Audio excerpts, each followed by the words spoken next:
Menteri Katanat ki kampo ieng kameklaya ubat lakaman Rymbui.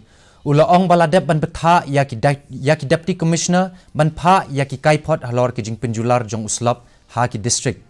Ulaong baladep ban Bhtah yaki tanat baper ban Phah yaki Kaiphod Shah ki Deputy Commissioner Jong ki khnang ban la ban yok lum Jing tip Halor ka Jing Shah Pynjulor bat ban yok Phah yaki la Jing yarap ha kapor ka babyang. Haba keren syapang ka Jing yaki kali ha ka surok ba National Highway ka bahan riu. Ulaong bawat apedeng ki babun ki Jing lala pat ban penyat bet yat unti yaki kali tang ha ka sengiu blay bladem. Ula pendep ru bau SP ula dep ban Bhtah yaki pulit penyat kali ban don ha ki jaka ki badon ki Jing Shah Pynjulor. Kenang bakan keta ya ka Jing ya jong ki kali lani kan wanra Jing ma yaki nonglet nongwan.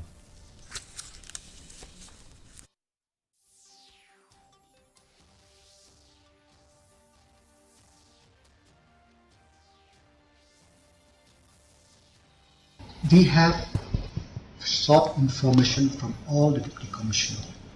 I myself have visited few places in East Giant Hills and West Giant Hills to see the damage caused by this unprecedented rain.